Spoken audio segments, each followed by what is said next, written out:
Hi, good evening, everybody, and welcome to our first episode of OT Theory here on Weekly Armchair Sports Talk.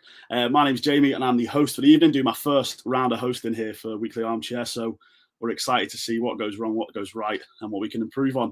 I am currently joined by the lovely, the gorgeous, and the newly engaged Mark Biggs. Welcome, Mark.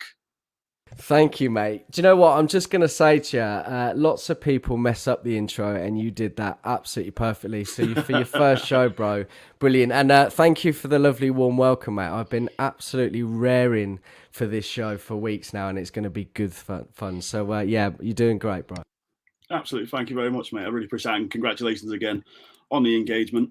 I'm disappointed it wasn't to me, but, I suppose your missus is happy, so that's what matters. So make sure you're all checking us over on YouTube. If you're watching us on Twitter, Facebook, anywhere like that, make sure you watch us on YouTube. That's where the real fun is. So tonight, then, we're gonna try and dissect and create what we believe to be the quintessential United transfer window, which is probably going to be easier said than done. Being a United fan through a summer transfer window can be stressful at times. But hopefully between us, we should be joined by Phil Brown later as well. We should be able to decide what makes a United transfer window. But before we get into any of that, I said to Mark pre-show, I just wanted to talk a little bit about pre-season, the vibes at the minute, and the most important thing is our sexy new kits as well. So Mark, give me your thoughts on the kits. Yeah, you know what? When they first came out a few weeks ago, I wasn't sure and I wasn't sold on the home one. But I think over the last few weeks, it's really grown on me and I'm absolutely loving the white away kit that we've got. Great to see Helly in the comments. Evening, guys. Yeah, but no, they really are growing on me. And actually, I think the white one in particular is beautiful. And I think that for me, the home kit, the collar I wasn't really sold on. But that's grown on me now and I'm quite enjoying it. So I don't know if you're going to share this with me, but yeah, loving the kits at the minute. I'm happy. And good to see Reese here in the comments as well. He's telling you to shave, which is always good. To be fair, I think both of them are absolutely stunning. But obviously, as you can see, I'm a fan of a kit with a collar. I thought I'd have to wear this one to do my first show with tonight. I got it bought as a birthday present a few years ago. And again, I actually love a collar. For me, and it's the same every year, whenever I see like the mock-ups of the new kits, even just pictures of the new kits sort of on mannequins or models, whatever, they never really hit the same as when you see the players wearing them. And for me, this year, Jadon Sancho wearing the kits in those games, it just looks perfect. Like the boy was born to wear a United kit, especially with a collar. It's good to see, obviously, Rashford back in and amongst the squad dynamic. He looks like he's enjoying his football again. I know it's early doors and it's pre-season, but battering the Scousers is always good for morale whenever it happens.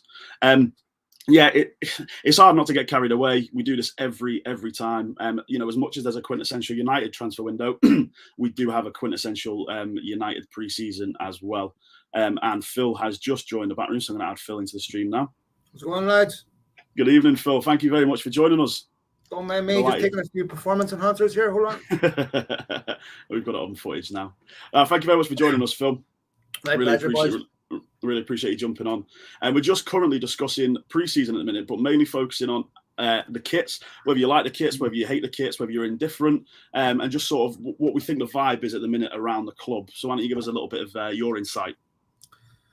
Look, the vibe is amazing right now because it's a complete contrast from what went before. But I think, as United fans, I'm going to say something that nobody needs to hear, that we already know, that we've been here before. Of course, we were when Solskjaer took over in that first game against Cardiff, it felt like this. It felt like an amazing contrast from what had gone before under Mourinho, where it was dire, turgid, negative, dark football. Vibe was terrible, and you just wanted it to end. The question is always whether this can be sustained and whether this is a sugar high and whether this is actually something meaningful. What I like, lads, is when you look at some of the strict disciplinary measures that Ten Hag has implemented, that's an environment that's going to weed out the bluffers. That's something that the players that can't adhere to that on a long-term basis, they'll be found out quickly. I also think, lads, there's a seminal moment for the football club right now with the whole Cristiano Ronaldo situation, because this really is an opportunity for Manchester United to show that they're serious about being a football club.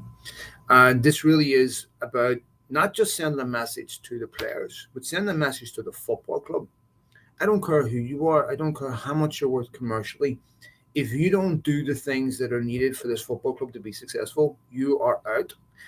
So this is an opportunity to send a message to the board, because, of course, Ronaldo was an Ed Woodward signing, and to everybody else, that the most important thing at Manchester United is winning football games. It's not commercial revenue. It's not growing your fan base. It's not, profit and loss. It's winning football games. We'll get the rest right once we do that.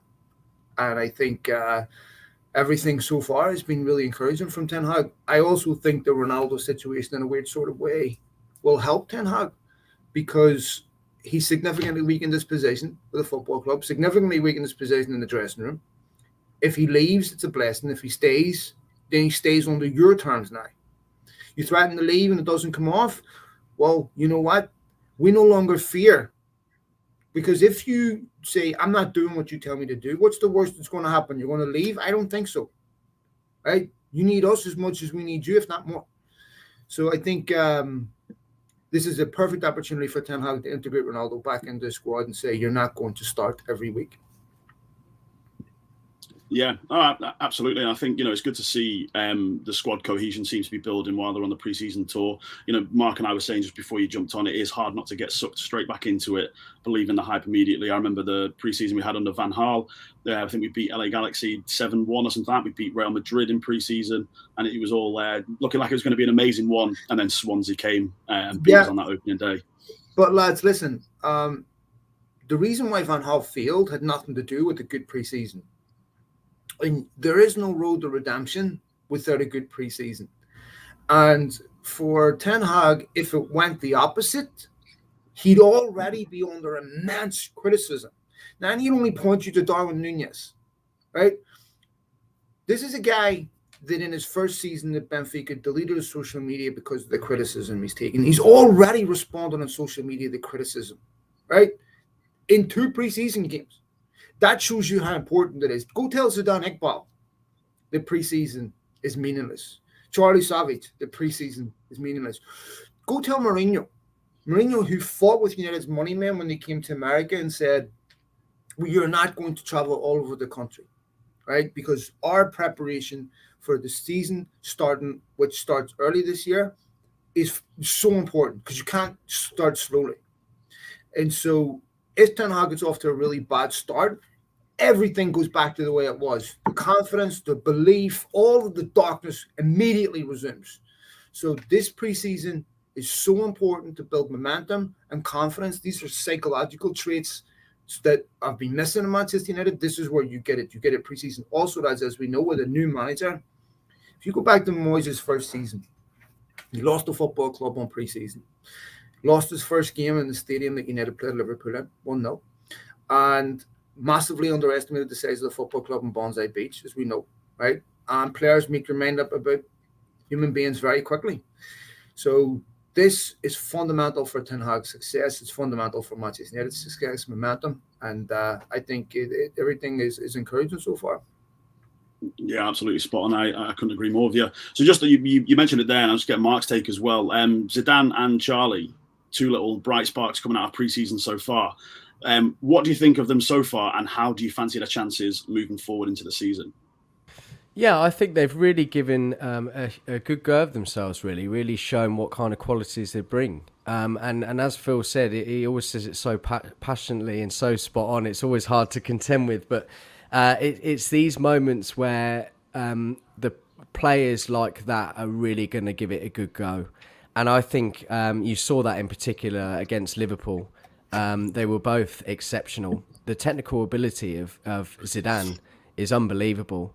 And I really feel that, with those qualities, and also just the way that he's addressed himself in post-match interviews, he was asked the other day about the game and what kind of qualities he brings. He gave all the right answers, and there is one thing, obviously, giving the right answers and then actually bringing that to the table. But he was very clear that he's always looking for the ball. He's always trying to get the team ticking. He's always looking for the next pass. And that's kind of a lot of what we've been missing in midfield. And I think that if they can bring those qualities, and young players have absolutely no fear. If they can bring those qualities to the table, then by all means play them. And I think it could be a big season for them both, quite honestly. Yeah, absolutely. And again, couldn't agree more with you there. So then, before we move on to the main bulk of the show, then last question I'll ask about this current transfer window. Frankie de Jong, does he come? Does he stay at Barca, Phil? Well, look, lads, whatever happens, United can't be criticised because United done everything that was asked of them. United have agreed to pay what Barcelona have asked. They've been very flexible. They've been very patient, probably more patient than what they should be. It really is down to de Jong at this point. I think we have to reconcile a few things. First of all, Frankie de Jong's worth a lot of money, £17 million thereabouts, right? That's not short change. That's more than he would make on a 3 or 4 year contract with United, or thereabouts, right? So we're talking about a lot of money here. Frankie de Jong could come and break his leg tomorrow. That's not just his money, it's his family's money. There's legal issues, there's tax issues, there's everything else involved. So there's a massive issue also with the fact that someone owes you money and they're out spending it somewhere else. There's an ethical issue here, right? So I think if de Jong comes out and makes it clear that he wants to leave, it weakens his position. I think we can also use common sense here, lads, right? The idea that Erik ten Hag hasn't spoken to de Jong before any of this began is just absurd, right? I mean, imagine, Jimmy, you want Mark to go work at your company. Do you ask him first? Would you want to come? Do you send a text? Hey, mate, would you fancy working here? It's magic. Or no? You know what? If Chernobyl put a bid in for me to go be their janitor, my decision is the same last week as it is next week. So you telling me Ali Durson, who sat in United's Carrington to do the Malasia deal, forgot to tell them the Frankie de Jong to come to United? It's absurd. So we know that part has already been agreed. We also know that the last part of a transfer process is a bid. No one makes a bid until they're certain the individual wants to come. I mean, Jordi Cruyff didn't want to come to United, and he came. Simon Blomqvist, I remember all this, right? And then was surprised at the quality when they arrived. So I think for United, they've done all they can. It really is a question of de Jong and Barcelona. And when you look at de Jong and Barcelona, I've said this before, Barcelona aren't behaving like a football club that expect to have a relationship with Frankie de Jong beyond this transfer window. Even if he doesn't go to Manchester United, and even if Barcelona agree to pay him all his money tomorrow, you can't undo the last 6 weeks. They've treated him despicably. And so what do you have left? An unmotivated employee? So to me, I think I still think he will leave. Yeah, absolutely brilliant analogies there. If I wanted Mark to come and work for me, of course I'd give him a ring first, and you wouldn't want. I don't think he'd even call me first. I don't think that'll ever happen, Phil. Especially with benefits, mate. Doing the double, not doing a double, and everything else. I'm sure he already knows his answer. No chance of getting the desk work out of me. But it's obviously there's some really interesting points there, and I agree with everything you've said. You look at what happened with Yuri and Timber, with Brobley as well. The fact that these were players that we were supposedly linked with, and I imagine that Ten Hag put the phone call in, and they said no, I'm not going to join, and we stopped pursuing them instantly, and we looked for alternatives.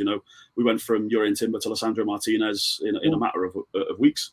Go on, Phil. Actually, on the Timber thing, I want to come in on that if you don't mind. I was talking to Franz Hoek yesterday, and was asking him, did Van Gaal tell Timber not to go to Manchester United? And he goes, that's nonsense. Van Gaal never told him not to go. Now, is he ready? Probably not. But Louis Van Gaal did not tell him not to go to Manchester United. It's on my podcast for those who want to listen to it. So, but yes, of course, Brian Brobbey found out in 5 minutes. It's nonsense. Yeah. Exactly. I do apologise if anyone can hear the ice cream van that's just gone past, and it's just reminded me of how absolutely sweltering it's been over the last few days. Mark, what do you think about the Frankie deal? Does he stay? Does he go? Yeah, I think he will. I mean, it might drag out a little bit longer. It's not what we wanted. We wanted everybody to be in before pre-season and all that, but it doesn't always work out like that. There is absolutely no way. Listen, we've seen United over the years, and we know that they don't run particularly well. But there is absolutely no way in hell that they would continue to keep going for a player that A, doesn't want to come, and B, the club aren't going to sell to, and he will be a United player. I'm absolutely sure of that. He's not going to come out and say that he wants to leave, because that puts him in a very difficult position. This is something that you don't come across with owed wages. And of course, if he comes out and says he wants to go, that puts that in a very difficult position, because they can say, well, you've gone against contract, whatever that might be. He will be a United player. It's just a case of when. And by all accounts, Ten Hag is absolutely adamant. I did see things today to say that we hadn't got any alternatives. I don't believe that for a second. I don't believe that he doesn't want to come. Eric Ten Hag would have had the conversation with him, and United wouldn't be that stupid to go for a player that doesn't ultimately want to come. Are you sure about that? Maybe not this United. Maybe the United of Eric Ten Hag might not be, but Ed Woodward United surely would have. Right, well, yeah, thank you very much. That's a quick little insight into pre-season there, and we'll now get into the main bulk of what we're here to discuss. So the show is obviously called OT Theory. We discussed that name for approximately 3 minutes, and Keane said he liked it. Mark said he liked it, so we stuck with that. And we wanted to go with the theoretical Manchester United show that nobody asked for. But I don't know if it is something that nobody's asked for, because me and my friends naturally in a pub start discussing nonsense about football. Once you get through all the main bulk of the conversation of people's genuine takes on a football club's performance, people start they love doing things like when we were in school and used to do what's your combined 11 of best players in the world, and would a European best team beat an American best team, etc., etc. So I think this is a good platform to talk about it. So what we're going to try and do is, I'd really like, between Mark, Phil and myself, for us to finish the show over the next half an hour or so and come up with what is essentially the quintessential United transfer window. So for United, transfer windows always seem to be a bit of a circus. We see our names mentioned in the papers more than pretty much any other club. I think we have been linked with about 110 players so far since the transfer window opened this summer alone. And every year there seems to be some noise and something that's going on with the club that makes you think we do it very differently than other football clubs. And I think there's a formula. I do think that there is a formula to United transfer window, and I think that we can create one right now. So I'm going to kick things off here, and we can all take give our opinions, and I'm happy to take disagreements or whatever. But for me, obviously, the quintessential United transfer window has to be in the summer. Of course, January is not the time for us to. It doesn't give us enough time to be linked with players for 2 months before they eventually sign a deadline day. And for me, it'd have to take place after a World Cup as well, because we need it to take place after a World Cup, because we need to be linked with whatever players have performed well at that tournament, that the papers inevitably spread us across the back pages, linked with everyone. So, for example, you think back to 2014, James Rodriguez. I think every single paper, every single gossip column I read for the weeks after that, we were linked with James Rodriguez. Like, for nobody's business. And then, of course, he signed for Real Madrid. Granted, his transfer didn't go too well, but that for me would be one of the biggest cornerstones of what would be the typical United transfer window, is that we have to see these players who potentially, obviously James Rodriguez wasn't an unknown player. We know that Fergie was bloody ice cream van man again. Fergie had been watching James Rodriguez. There was the rumours that we supposedly signed Bebe instead of signing James Rodriguez. So he wasn't an unknown, but it wasn't as if he was on the shopping list of every major player at every major club in the world until that World Cup. And I think it's happened before. So, I mean, I'm happy to take conversation on this. Do you think that the typical United transfer window would take place after a World Cup? Either one. Who's going first? Go on, Phil. First of all, the baby deal, because can't afford a lawyer, we'll just leave it. There was a reason why that transfer was investigated. This is for an off-the-air conversation. So, for me, I think it's an abstract question, but one of the things that I would like to see in the United transfer window is the removal of all discussions about image rights. Terrell Malacia had a Twitter account 5 minutes after signing for Manchester United, which tells you all you need to know about what United want to do with players. They badly need players that aren't brands, right? That aren't coming in and briefing a PR company the minute things go wrong and saying it's his fault, his fault, his fault. Just make sure my image is not stained by this mess, which makes it impossible to foster a collective atmosphere whenever you've got everyone pitted against each other. So to me, an ideal transfer window is a transfer window that's comprised of, when you listen to what Ranić said, you need to get players. It doesn't need to take 3 years. It can take 1.5 years if you get the players the manager wants to play in his image. This is why I think it's really, really important. You know, to do what Ten Hag's asking them to do, where they get criticism for going after his old players. It's nonsense to me. You know, Ralph Ranić was praised a couple of months ago for saying this. Now this is the problem. So to me, players that want to come to Manchester United for reasons other than promoting their own brand or image, they want to come here to be successful. They identify with the sporting project. I hate to use that word, but if you look at a lot of the players last season, they were completely listless. They did not identify with anything that was going on at the football club. And players that play technical in the Manchester United image, players that are not a Romelu Lukaku, you know, or not a Scamacca that's 6'5", you know, that are players that are technical with the ball at their feet, that excite. So to me, I think those are key components of an ideal window. Yeah, absolutely. I couldn't agree with you more. Go on, Mark. Yeah, I absolutely agree with that. I think we've gone for too many commercial players over the years, and that kind of bodes into what Phil was saying about Malacia not having a Twitter account until he signed for United. It is about projecting that image and that brand as a club. But essentially, something that Liverpool and City have been doing for the last number of years is using an analytical department. And they look at particular players that are needed to strengthen certain areas and go out and buy those players. So, for example, Liverpool actually wanted Julian Brandt before Mo Salah. And that's because he hit certain credentials, certain criteria that they needed to fill that right or left wing role. But he was too expensive. They couldn't afford him. He went to Dortmund. So the next best player was Mo Salah. And of course, he's filled that role absolutely perfectly. And that's something that United really need to look at doing. And I know that a couple of years ago, they were looking at using or looking into an analytical type role to find these players, and they haven't done that yet, and they really need to look at that going forward, I feel. Yeah, definitely. I mean, to be fair, I think United have tried to implement that the last year or two with John Murda.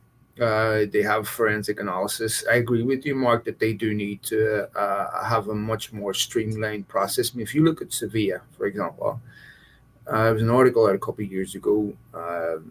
I remember reading it about how forensic their analysis was when Monchi was there, and it's easy to see why they addressed all the variables and made it as difficult as possible for a player not to work out.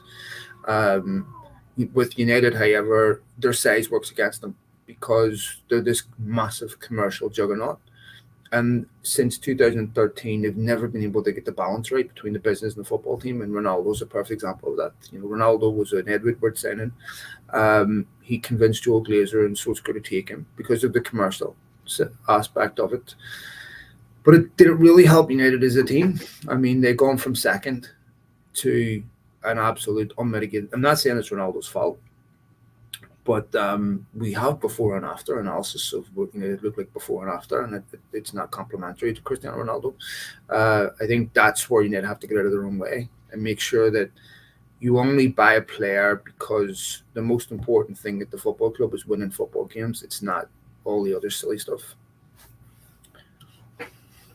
Yeah, spot on once again. And I've got to agree. And I think that that's one of the things for me, like, again, when I think of the typical quintessential window that we always seem to endure as United fans, it is something that took place under Woodward's regime. And there always does seem to be those knee-jerk transfer decisions that get made that ultimately leave us, worse off than when we started.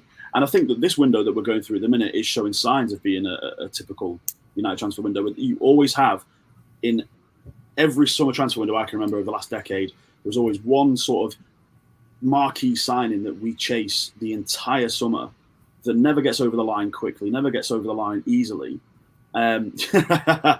Yeah, sorry to anyone watching. I'm currently coming to you live from my parents' box room at the minute. I've just moved out of York after 5 years there, and my dad is currently using the back room at the minute. So enjoy the Christmas card as well. No one's noticed that. That's me trying to add a bit of chill into the air because I am absolutely sweltering. I don't know if you can tell.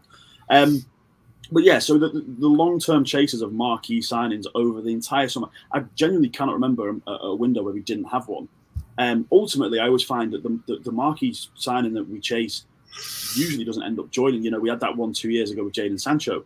It was just all summer. It was and granted that worked out well in the end. Says Fabregas, another one. Fabregas, Tony Kroos, I've seen him mentioned. Yeah. And then of course there's the likes of Wesley Sneijder, Nico Gaitan. Like, you know, there's always the articles that come up in the Manchester Evening News saying that Wesley Sneijder was spotted having a coffee in Alderley Edge with Sir Alex Ferguson and stuff like that, and they ultimately just never joined.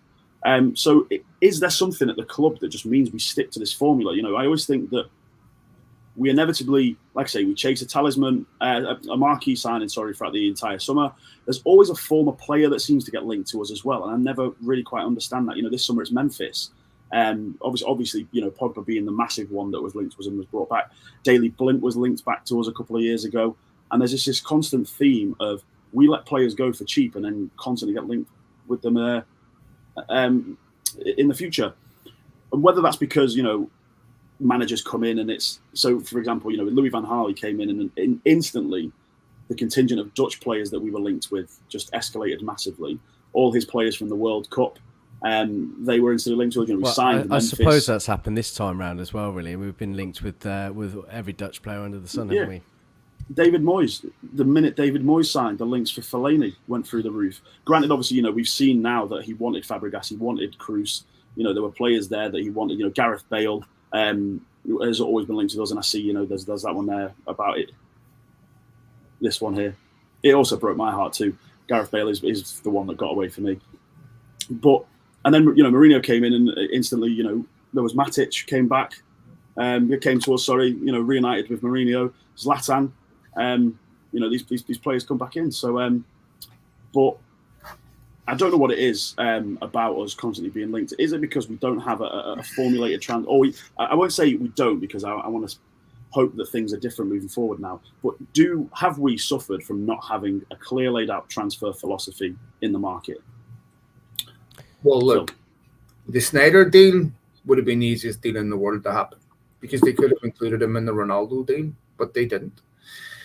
So they knew that Ronaldo was leaving for a year before he went to Real Madrid, and then claimed there was no value in the market a year later when they announced the record. They said the market was inflated, the market that they inflated.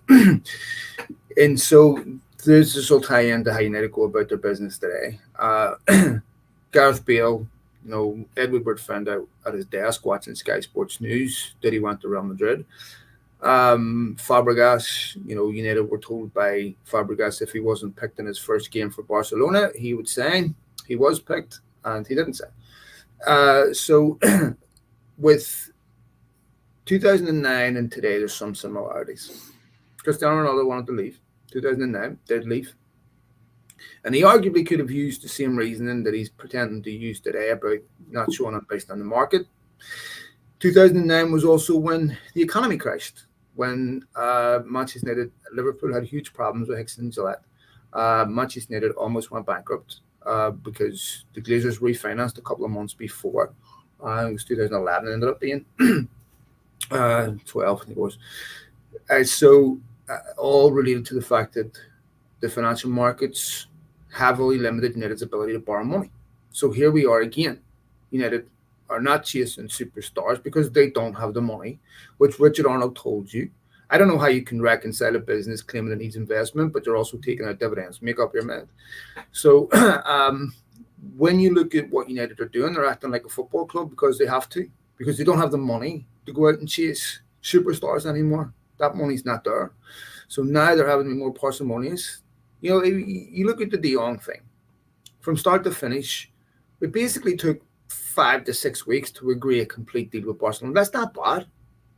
One of the problems for United is every single detail is covered ad nauseum. Snyder having a cup of coffee. No other football club goes through this on any level. I mean, Paul Pogba walking his dog story was retweeted more times than City's congratulations. City winning the league, their tweet winning the league. There's just no comparison. So a lot of clubs were able to operate in silence, signing players without every major mundane detail being covered ad nauseum by every journalist, right? And so it seems like United transfers do last forever, and there's no question there's sagas, but every club's involved in the saga. I mean, it took how long did it take Elon Musk to close Twitter? You know, these things take time. And so the thing is like we're impatient as fans. We want these deals done right away, but we're talking about millions and millions of pounds here, massive amounts of money. So, you know, United aren't in a position to lose that money anymore. And I think what we are seeing today is a result of the fact that their resources just aren't there to throw money around anymore. And so they have to be more careful about the players that they target and the players that they sign. Absolutely. Mark, you got anything you want to add to that? Yeah, well, hopefully with the restructure of the club, things will be different going forward. It's needed a massive revamp now for a number of years. We've all known that. So far, this window, so good for me. I still think we need maybe 2 or 3. But, you know, 6 players is also a lot to integrate into a new team. You know, we've seen it in previous years. Lots of people have said the same thing. You can't have too many transfers because it's very difficult to get that cohesion with those new players. So if we sit here now and say, oh, if we don't get at least 6 players, then we're going to be disappointed. It doesn't work like that. It's going to work over a couple of windows. But I think that, you know, we've got 3 players in now confirmed, maybe De Jong as well. If we can get 1 on top of that and get 5, I think that would be a very, very good summer. And listen, Ten Hag's not coming for a season. He's going to be hopefully coming for 2, 3 at least. We want him there for as long as possible, right? So if he's given a few windows to try and cement his core group of players, then I think that's what we need to be, and we need to be patient for that. But for me, so far so good, and we need to steer clear of commercial value now. I think we need to get the players that fit the system, and I think that he's doing that so far. Yeah, absolutely spot on, both of you. So here's a question then, slightly drifting away from the topic that we planned, but how much of an impact do you think that United had on inflating the market at any given point in it over the last sort of 20 years? Do you think we are as to blame as, say, PSG were for £222 million on Neymar? Can I come to you first, Mark? Yeah, I think so. I mean, you can look at lots of different scenarios, can't you? I think PSG buying Neymar for 220 million, I think, has absolutely broken the market, and I think it's going to take a little while to maybe stabilise. But then again, I think, you know, there are a couple of stories from our perspective. I think Ronaldo going for 80 million really broke the market, and we were seeing a real problem for many clubs over the next few years. And then, of course, as Phil rightly mentioned earlier, you know, you had the economic crisis in 2009 too, so that really didn't help. I think that United have really shot themselves in the foot over a few windows as well. For example, we made it very, very clear that we were absolutely desperate for a centre-back, created a bidding war for Harry Maguire. Leicester knew that and absolutely pulled our pants down. So we spend 80 million on a defender that isn't worth 80 million. So yeah, I think that whenever you get, if you don't tread carefully and you make you show your hands to the whole world, people are going to take advantage of that. Clubs are going to take advantage of that, and that's why we were our pants were pulled down for Maguire and a few other ones as well. Yeah, absolutely. Phil, what are your thoughts? I think you can only do this in a couple of scenarios. I think you can massively inflate the market if you've got a player that Manchester City or PSG are interested in, because absolutely they have the resource to do it. But I mean, you can't massively inflate the market if you have a player you're trying to sell that only a few top teams are interested in. So, you know, Real Madrid have done as much damage as PSG and Barcelona, of course, spending what they spent on Coutinho, 140 million, which is just outrageous. What they spent on Dembele, I mean, and also Barcelona and the wages as well. Sorry to interrupt. Yeah, you're right. Inflation of the wages. Yeah. Griezmann on 1.3 million a week. That set a precedent, and then they were trying to get people off the books, and that's why they're in the problems that they are, pretty much. Well, I mean, when it comes to United, there's no. Remember, what were Real Madrid going to pay for Mbappe?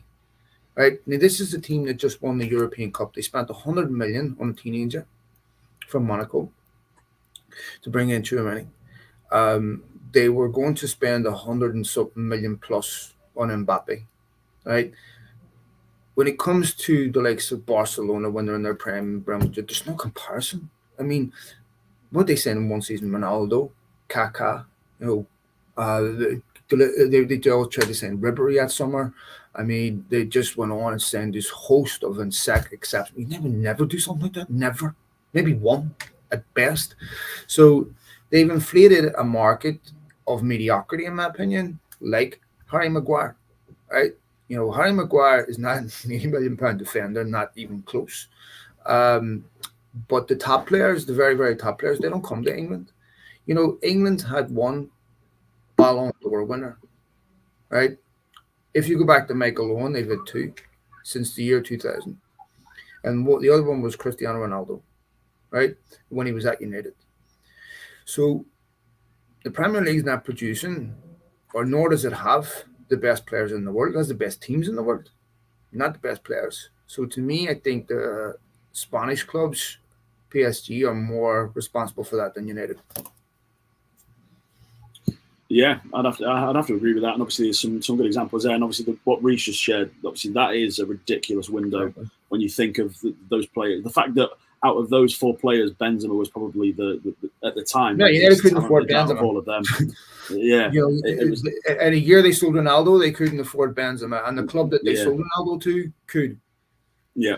And exactly, that was the response to Barcelona, by the way, being dominant. United's response to Liverpool and Man City winning a ring for the last 4 years is what?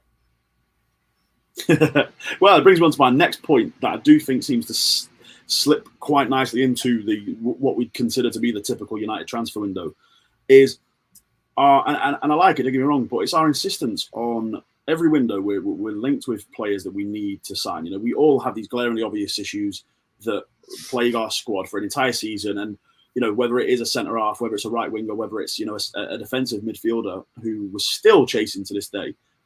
And then all of a sudden the club will go, oh, by the way, here's a couple of young players that no one's really heard of prior to this, and they're one for the future. Now, to save myself here, it's not the investment in younger players that's the problem. It's the way in which we then manage those players. Because I think that part of the typical United transfer window with it is we buy players who are young and we say, there's be a chance for development. They spend the next 2-3 seasons out on loan and inevitably will leave on a free transfer or for a minimal fee to another club. So where does this insistence, considering we always bang on about our academy, and I do love our academy, I think it is phenomenal, but where does this insistence on spending 12 million, and this is not a dig at Malacia either, because Malacia, we needed a rotation left back, do you know what I mean? So he needs to come in, but where is this insistence on signing younger players coming from, only to end up sending them out on loan in 12 months' time? I'll come to either one of you at this point. Whoever wants to jump in first. Well, go ahead, Mark. You go first now. Answer. Yeah, I think we need to kind of get a balance of the two, really. We seem to be switching from going for the commercial players that's going to draw in a lot of numbers and clicks to the club that probably was needed to be filled. Paul Pogba, we probably needed a number 10, a bit of a creative player at the time. And now we've kind of gone to, well, so far we've gone to players that are a little bit younger and do fit the bill, but then we are sending a lot of these players on loan. Pellistri was one of them. I think that he's obviously been okay so far in the window, but we've seemed to have bought so many players. We've got a lot of players coming through the ranks. Shoretiri, obviously Rashford coming in on that sort of inside forward, but then we go and buy Ahmad and Pellistri in the same window, and now we seem to have an array of players that can play in that position. And we don't seem to be quite getting it right. I think we need to sort of balance it out a little bit and just go for the players that we need to fill the glaring holes. I mean, you know, for years at the end of Fergie's reign, we were after a creative player when we were linked with Schneider and that sort of thing in that sort of number 10 role, and never addressed it. And we were still needing that player all the way up pretty much until Bruno Fernandes signed. That's a hell of a long time to go to try and fill that void. And we're just not got it right in the window, and we really need to change our approach. So yeah, absolutely. Obviously, United are going after younger players because they can't go after players at the top of the market anymore, right? So this is reflected in the fact you hire Ralph Rangnick. Why? Well, what's Ralph Rangnick's strength? It's buying young players, it's spotting young players, it's developing young players. Same with Ten Hag. The problem with that is if you're going to target the youth market, then you can't miss out on Bellingham and Haaland. You have to sign the best young players. If you go back to Carlos Queiroz at Real Madrid, when they had the Zidane and Pavon's philosophy, he said, that's fine, but the Pavons have to be the best in the world. Okay? So if you're going to go after the youth market, then get the best young players. Don't get the young players that are not the best young players that nobody else is really in for. Yeah. Because that's really when United run into problems. When they're up against other clubs and transfers, then they run into problems, right? When they get free runs of players like Pogba and what have you, Di Maria, all that, no problems, right? They don't know they beat out Brentford for Eriksen, but like in Arsenal for Lisandro Martinez, but that was more Ten Hag than anything else. So you can't miss out on the Haalands and the Bellinghams and then go saying the Palestris and the Van de Beeks and all that. You can't do that. So it's clearly been an issue with competence in how United go about securing players and how they go about selling the football club. When you have people running the football club trying to sell the football side to footballers who know nothing about football, you have a problem. So they end up selling the club on the thing that they know, which is money, which is great for the first couple of weeks. And then when you adjust to that new normal, what do you have left to motivate you? Because it's got nothing to do with football.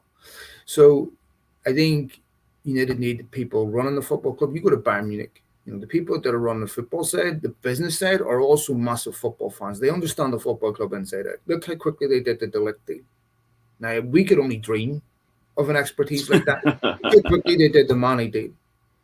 We could only dream of an expertise like that, right? And I've spoke to people that have worked at Bayern Munich and Manchester United, and the contrast is massive, right?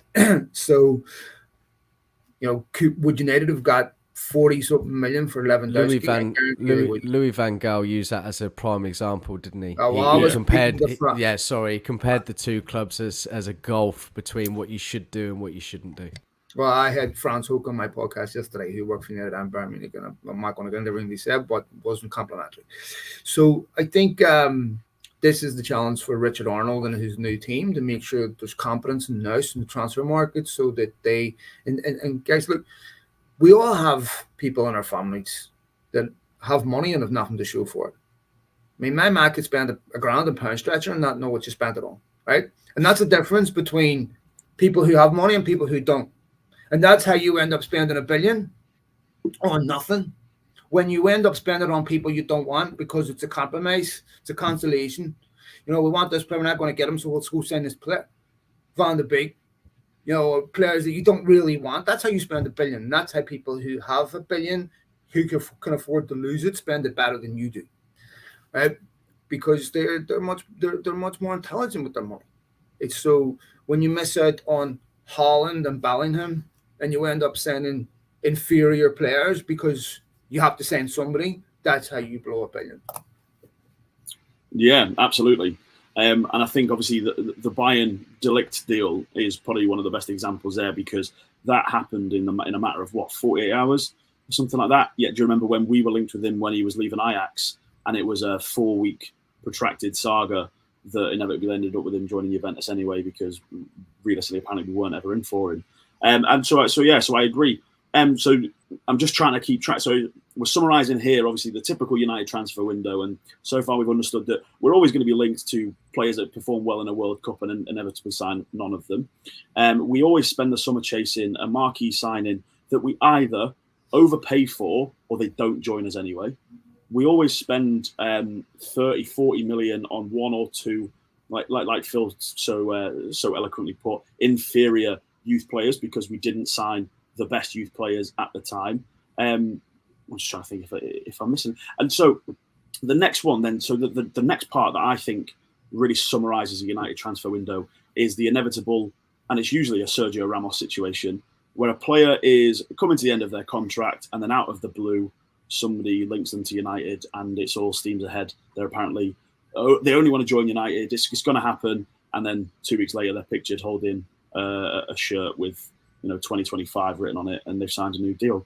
And again, why is it us that gets baited into that? Why are we because you never see like, oh, Sergio Ramos was linked to Liverpool. Do you know what I mean? You might see tenuous links, but the way in which that very specific time that I'm thinking of was 3 years ago, when it just out of the blue came and it was a really serious story that's it, he was joining United.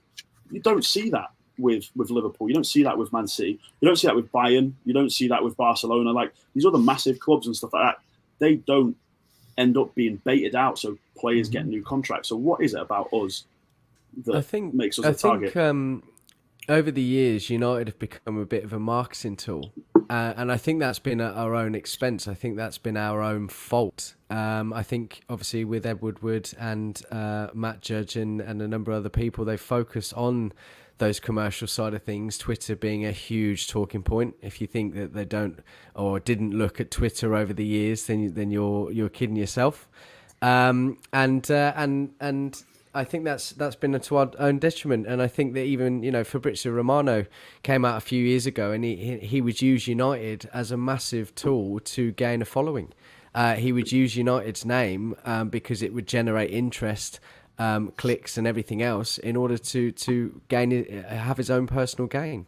And we've been the masters of our own downfall with that. And that needs to change. I think that obviously with leaks and things as well on Twitter, that's been a huge problem. You don't see leaks from Chelsea team news or leaks for who Liverpool are after until it gets to the very cusp of them signing the players, and that's something we really need to iron out. That's something we really need to get away from. We need to play smarter. We need to be a little bit more silent in the market and team news and everything else, so we can sort of get ahead of anyone else, really. Yeah, absolutely. I agree with that. And just on the Fabrizio Romano thing, I think, at any given time, you can check his Twitter profile and will be his pinned tweet, like whether it's a player joining us or a player leaving us, because it's massive news. And it's like Phil mentioned before, that we are just the biggest tool for journalism outlets, for people on social media to use to generate engagement with their content. The Jadon Sancho to Manchester United, here we go, that Fabrizio Romano tweeted. The numbers that did were ridiculous, and it was his pinned tweet. The only reason I removed it as a pinned tweet is because he did the Lionel Messi to PSG, and that was obviously a massive, massive story, and arguably, was bigger than Sancho to United. But I agree with what you're saying there, Mark, that everything about it is sort of a commercial commodity that people love to use our name. I think agents will drum up tenuous links with our club to either force the player's current club into giving them a new contract, or to speed up the process of a different bid that's going through. So you see at the minute with the Frankie deal, Chelsea are now suddenly being linked with him, and part of me thinks I don't really believe any of that. I don't believe that. And just to quickly interject there, I think because Chelsea have had new owners, and their new owners have been very vocal about the fact that they're going to spend a lot of money this summer, and then it will probably peter off over the next few summers.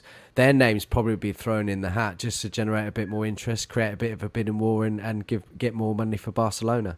I think that's exactly what's happened there, and I think everyone knows Chelsea are going to try and spend big, been linked with a whole host of players, and not really got many of them. But I think their name's been thrown into the hat for that reason.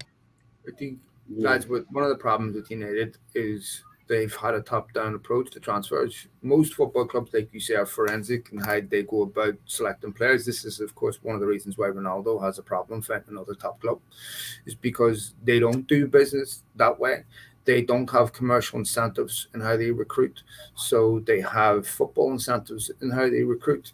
So agents call United, they offer them a player, they see the appeal of it commercially, and then they go for these players, and they very rarely work out. So, I mean, Van Gaal name-checked Di Maria in a press conference, and a week later he was a United player. I'm sure Di Maria's agent heard that, called Ed Woodward and said, let's do a deal. Got their pants pulled down with PSG shortly after that. And so this is part of the problem. As for stopping leaks, it's impossible. You know, this is not the CIA, this is a football club.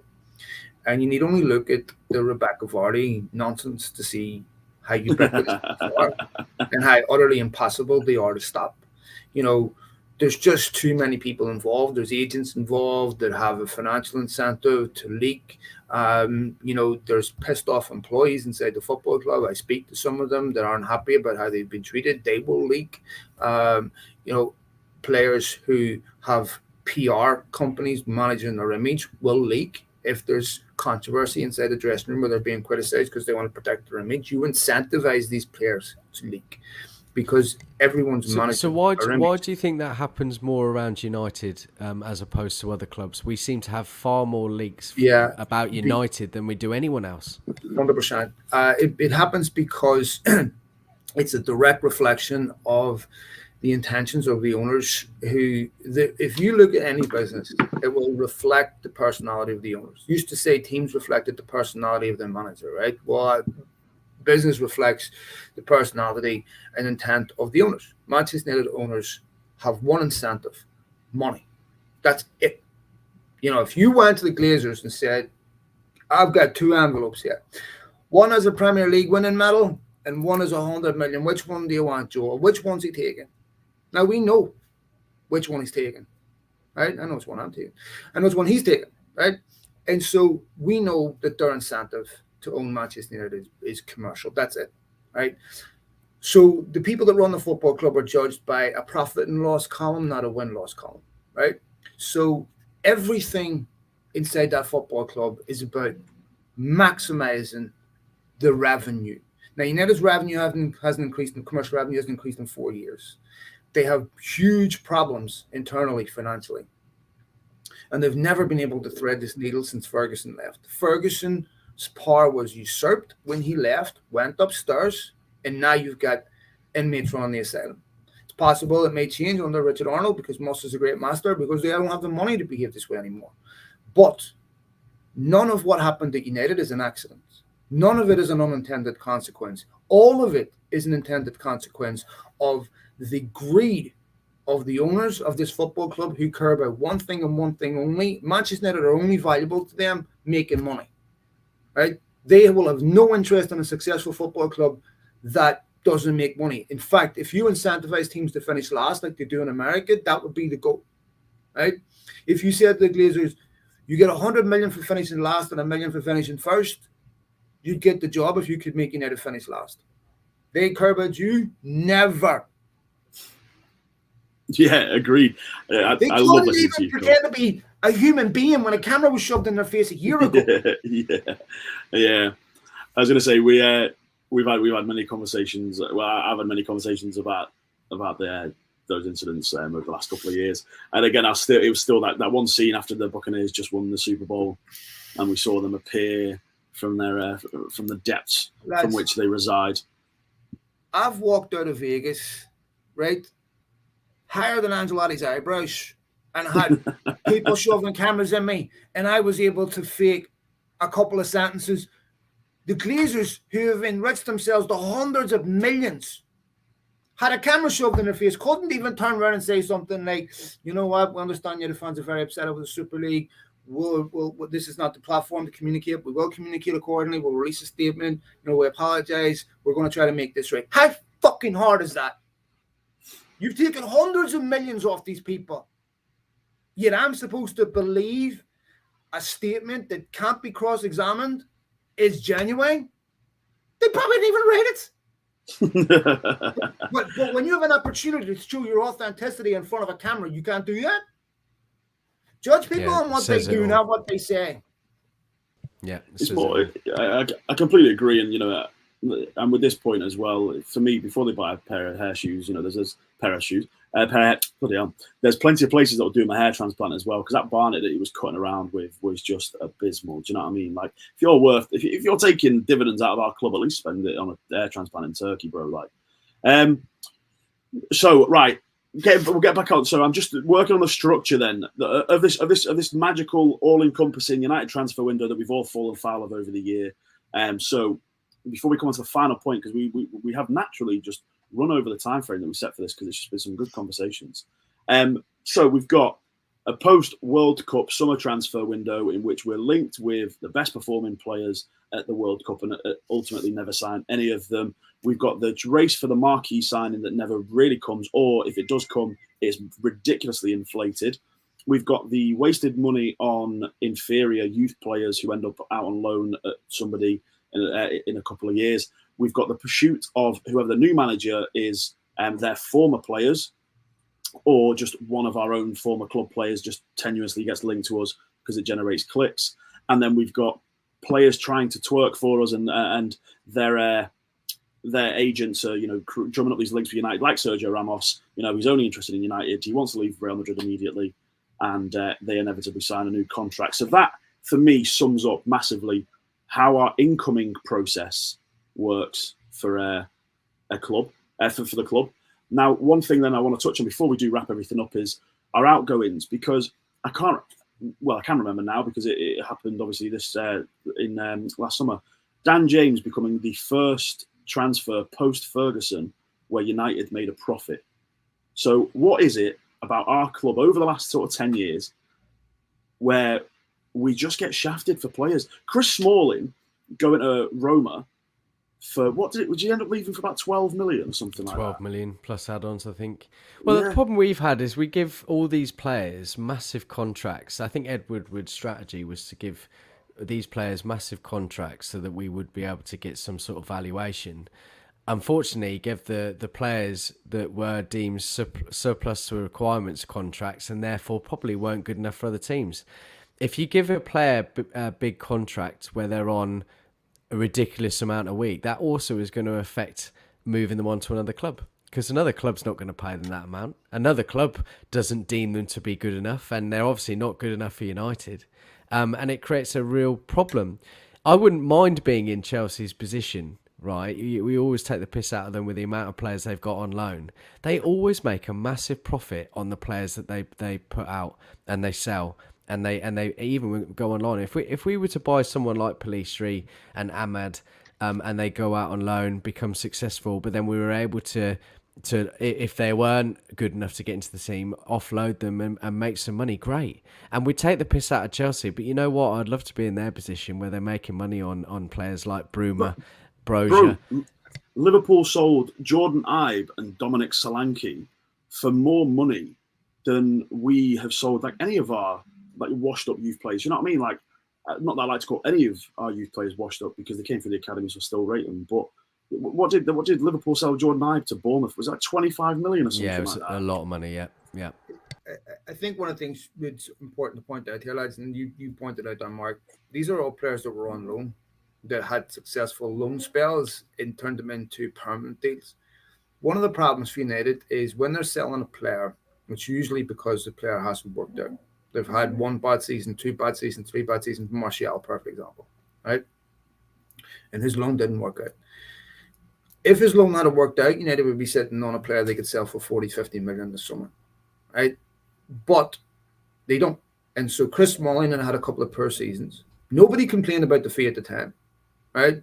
He's gone to Roma playing a team that suited to his strengths, and all of a sudden now he's worth a lot more. When you sign for Manchester United, you aren't a bad footballer. Talent gets you there, right? Anyone who's played football will know the layers you have to go through to get to the top are unbelievable, right? So there isn't a professional footballer out there that's not an exceptional footballer. That's just nonsense. So talent gets you there. But then they come to Manchester United and they've a mishmash of players bought for different systems, different managers. I think when they played Liverpool, they had players from Ferguson's era all the way through, right?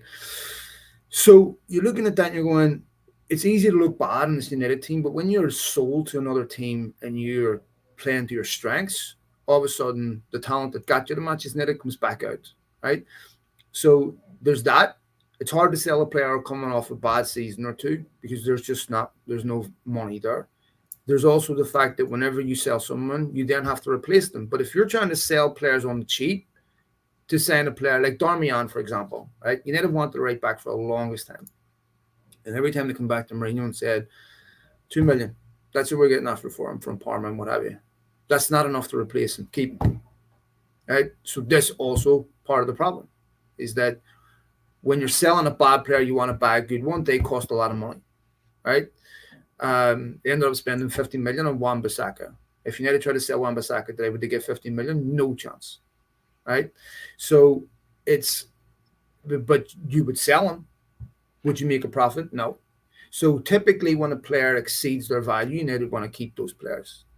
But when they don't, they want to sell them. And they're hard to sell when they're coming off the back of poor seasons. What happens is United hold on to them way too long. And then it gets harder after a second bad season, a third bad season, a fourth bad season. I mean, Pogba's wanted to leave United for years. Couldn't find a club that would spend money on him because he wasn't consistent enough. This is the problem with a lot of players at the football club is that it's hard to sell them off bad seasons and good seasons. You never want to keep them. Yeah, absolutely. And I think you're spot on. I think that combination of the bumper wages that we seem to play that nobody else plays, and then, like you say, we've obviously not been the most successful club over the last few years. It doesn't exactly put players in the shop window, does it? Which always baffled me about Pogba, for example. You know, if you are that desperate to leave, why not perform to the levels that we know you can perform at and get yourself your dream move? Well, he wasn't happy when United renewed his contract that year. He was out injured. And by the way, United have had problems doing that in the past. Patrice Evra was really unhappy when United did that when Woodward's first season where they renewed his contract in the post. Pogba had that 1 year extension when he was down to the last year a year ago, and they renewed it when he was injured. He wasn't happy about that. And when he says they offered nothing, what he means is they didn't offer him more than what he was getting on his previous league, which is what he wanted. Ended up not getting that. So, but yeah, I mean, look, United have done bad things too. Didn't just one last one that comes to mind was Rio Ferdinand going to QPR. They sold him to QPR, but he didn't know anything about it. Man, don't believe a word of this nonsense. No. Let me tell you something about that whole situation. Rio Ferdinand's last season with David Moyes wanted out from about October of that year. And his representative, Jamie Morley, good guy and all that there, they gave me a mandate to try to help him get an MLS club. So we spoke to the Galaxy, we spoke to Chicago Fire. He was in negotiations with clubs months and months before he claimed to be surprised that United weren't offering him a new contract. And what's more, Ed Woodward knew that. I was with Ed Woodward that summer when United came here. We talked about this, right? So I don't understand how he would have been surprised, that United didn't offer him a new contract when he had no intention of staying anyway, when he was negotiating contracts with other clubs for months.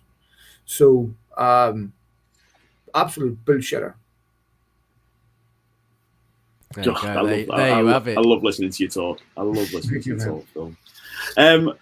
Right, so I think we've just about managed to sum up every single transfer window that we've endured in the post-Fergie era, which for me is the quintessential United transfer window, except for, obviously, we didn't really touch much on the Nico Gaitan, Wesley Sneijder rumors. And also, I'm going to throw another name in, Mats Hummels.